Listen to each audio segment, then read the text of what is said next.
Hi guys, my name is Mitch. I'm the lead developer for the 3D Hive Builder, and today's tutorial is about creating costume, weapon and helmet spawns and placing them on the map.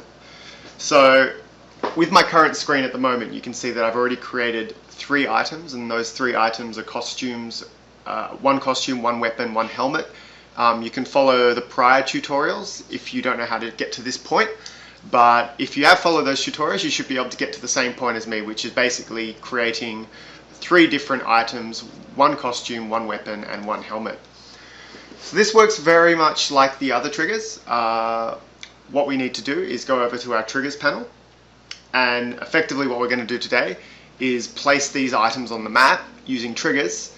And once these items are placed in the world, the user can actually run up to them, and if they're a human character, they're able to mount these objects like the weapon or the costume or the helmet onto the character. So the first step is let's create our costume trigger. So we're going to click on the trigger button, which will create a new blank trigger for us to assign. Okay, so let's click on that, and you'll notice that we again get our settings panel. We can give our trigger a name. So the trigger I'm going to call this is my costume trigger. Okay, and the trigger type again is going to be a spawn. There's no difference here. So we're going to click the spawn button, and we'll get a subcategory of new spawns. And if we look through the list, we should actually be able to find costume, which is the first one we're going to do.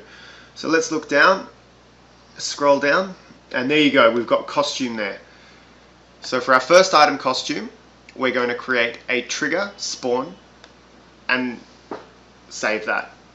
So you notice here that we've got our subcategory costume selected, and our linked item now shows us all of the costume items that we've created in our library. So we're going to select that, and we can select our spawn regeneration time, which means how long does it take for the item to reappear in the map after the user has collected it. So generated once means that it's only there once, but if we select, say, 10 or 20, these numbers refer to seconds. So if I select 10, it means that once the user has picked that up, the system will wait for 10 seconds before it pops it back up in that same position again.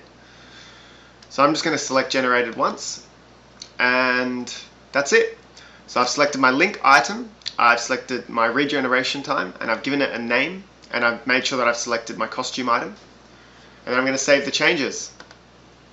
Now we've got to do this for the other 2 items, so let's go through it again. You'll notice the process becomes easier and easier and easier once you learn the method of how a logic editor works. So again, let's create another trigger. Okay, and click on this. Now the next one we're going to make is our helmet spawn. So I'm going to name this my helmet trigger.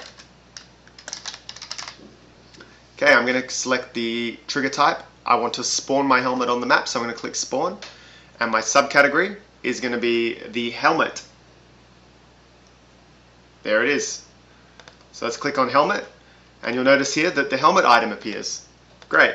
So my spawn regeneration time is going to be generated once, and I'm going to save that.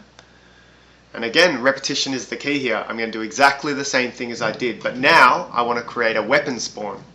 So I'm going to roll over my add plus button, I'm going to select the trigger to add a new blank trigger. I'm going to select that to set its settings. This is going to be now my weapon trigger. So I'm going to call this my weapon trigger. Okay, my trigger type is going to be spawn. My subcategory is going to be weapon. There it is, right there. And you'll notice that my weapon item appears magically, so I'm going to select that and set your spawn regeneration time. I'm going to set mine as generated once, and I'm going to save. So what you notice, what we've done here is created 3 triggers for the 3 items we have in our library. So there's our 3 items: costume item, weapon item, helmet item. Then in our trigger library, we've basically added 3 spawn triggers for each particular item. So once we've done that, now we're ready to place these items on the map. So again, we're going to roll over our menu options, click the back button. You notice we've got our nice clean blank map here. Okay, so make sure you roll over the triggers tab and click that. And there are our 3 triggers that we just created. For reference point, I'm going to scroll this blue rectangle around till I get to my team spawn. And that's where I'm going to place my triggers, my costume triggers, my mountable object triggers. So again, to place these items, we click once. You notice that the costume trigger becomes active in the active window, and now we can place it on the map by just clicking anywhere on the map. Okay? And the helmet, same thing. Click on the helmet trigger, it becomes active, and click anywhere on the map. And the last one is my weapon trigger. So click your weapon trigger in your triggers tab, make sure it's the active, then place it on the map. And there you go. We've just placed our 3 mountable object triggers: costume, helmet, and weapon. We've made our triggers, we've placed it on the map, and we're ready to go. Great. Thanks, guys.